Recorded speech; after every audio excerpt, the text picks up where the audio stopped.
This has been the most difficult year in the history of FIFA, football's world-governing body. Corruption has torn apart the organisation and the problems still continue. I'm here to talk to the man who survived it, President Sepp Blatter, to see how he can restore the organisation's battered image. Naturally, I am angry and disappointed if members and colleagues of our executive committee they are in situation where they have to be suspended or they withdraw from their activities. I am not in a position to make the choice of my ministers, if I say as such. These are the confederations. They are voting or they are electing them, and so I have to take what is there. But if you ask me, yes, I'm very much disappointed about that. But it's a necessity if we want to be transparent and if we want to work against bribery and other allegations, then we have to do it. And we have our instruments, the disciplinary committee on one side, the ethics committee on the other side. And we are working, and this is a process. It will take some time. We cannot do it from one day to the other. The finalization of all our reform plans would be the Congress in 2013, by the way, which will take place in Africa, in the island of Mauritius. And from now on, we work on this new future. But we don't forget in the meantime that we play football, and that football is a wonderful game. And nowadays the quality of football around the world is very high. So we have to put our organization at the same level than the games. What about your image with the public? I know you're very popular within FIFA, but does it hurt you that the public are not happy with FIFA and perhaps not happy with you sometimes because you are the boss? Well, listen, when you are the boss somewhere and when you are the boss in an institution that we have now 300 million people, and the 300 million people, they cannot everybody be angels. It's not possible. So that's why we have in our society some people, they are not doing well. Now, to say I am angry or I'm disappointed, sure, if there are criticism, they are not right, then I don't like that. But definitely I have to accept that if you are in such a position, then you accept it. And I can go around the world, and there are most of the people, they play football, and I'm always, when traveling the world, I go to the field of play, I meet people, I meet the young people, I am accepted, and they like that. Now you have naturally people, especially fans, when you go in a stadium, instead of applauding, if the president is there, they whistle. As you have been in charge during this time of corruption for FIFA, have you considered resigning? No, definitely not. And I have just been given the total confidence by the Congress, and they told me now go and bring back this credibility in FIFA and the good image, and also your good image. And I'll do it, and I'll do it with energy and with this confidence, and we are going forward. And the next thing before the year is out, the ISL documents, they're being opened. You talked about this in October. Explain how that's going to work and how the executive committee will deal with this situation with ISL in December. Well, listen, this ISL document will then be opened, and I have already said that it will not. The executive committee will deal with that. We will give it to an independent organization to have a look on what has happened there. But I can tell you that in this document, and this has been proven and written by the court in Zug in Switzerland, there is no Swiss involved, so I'm not involved there. Allegations involving key figure at the 2014 World Cup, Ricardo Teixeira, also the name of Hal Havelange, who you have a long history with. Are you worried that more big figures here, friends, colleagues, are going to find themselves in trouble? Listen, I'm not going to speak about names which are in this document because there are some, let's say, names around, and let's wait the opening of this document, and then we see who are people they are touched by that. The big things that you announced last month were the opening of these documents and also the changes to FIFA. Now, these are so comprehensive that we would be here all day if we went through all the changes.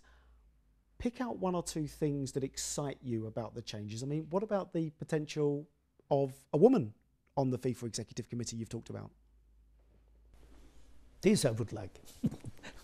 Are you closer to finding one? You know the big changes.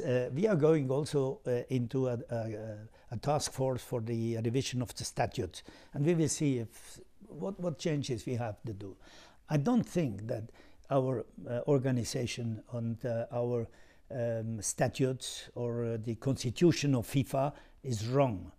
There is some people around, they are not doing so well, and perhaps we shall change something in the statutes, but definitely what we have to create are instruments that if something happens, then we can immediately intervene.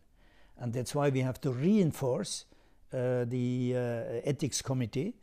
And on the other hand, we want to have this committee for good governance.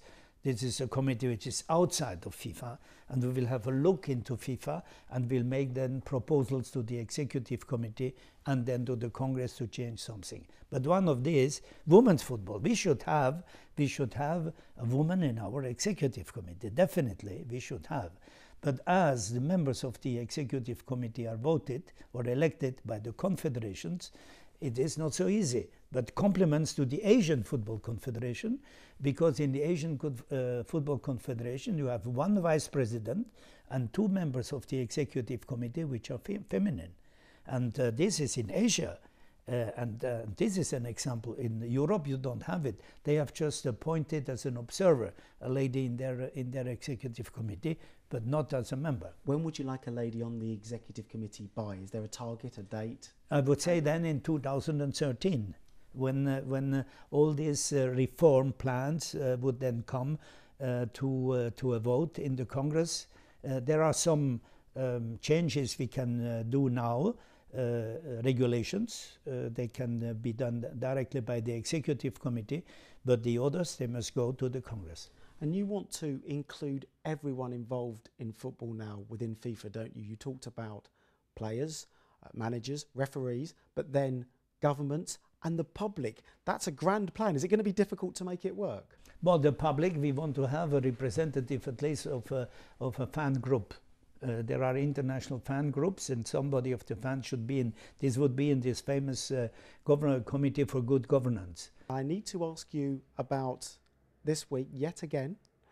We've had talk of, is it summer? Is it winter? Where does FIFA stand on this?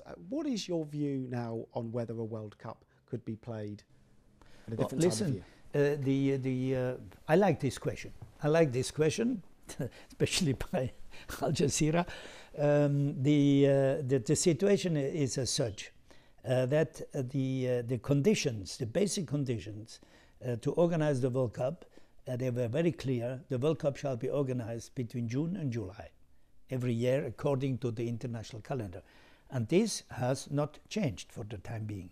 If something should be changed, that the initiative must come from the organizer and not from us. So if in Qatar somebody would like to change it, then they should make a presentation if they want to change. For us, FIFA, the situation is in June, July, World Cup 2022. And we're coming to a close now, but if I could ask you about a situation in the English Premier League, not a good situation, but has caused headlines and interest worldwide. Sadly, we've had a couple of cases of alleged racism amongst players. FIFA works hard against racism. This must be a big problem for you. It's not only racism, it's also discrimination. And during a match, you may make a movement to somebody, towards somebody, or you may say something to somebody who is not exactly looking like you. But at the end of the match, it's forgotten, because this is in the this is not racism. Is if there are spectators or outside the field of play, there are movements of discrimination. But on the field of play, I deny that there is racism. So if it happens on the field, you don't necessarily think this is a matter for police and investigations and football Well, associations? where it happened, and if it is in a league, then they have to make this investigation, and then they come to a solution. And what would they say? They bring the two people together and they say shake hands. But after the World Cup in South Africa, it was my opinion that racism, discrimination has disappeared, because this World Cup in South Africa has proven you can connect people, not only in South Africa, but when you went to the Fan Fest and when you went to the stadium, everybody, all colors, all cultures, they came in and they were all friends. So it is possible to do so, but if there are some exceptions somewhere, but to speak about racism or discrimination in football, it's wrong now.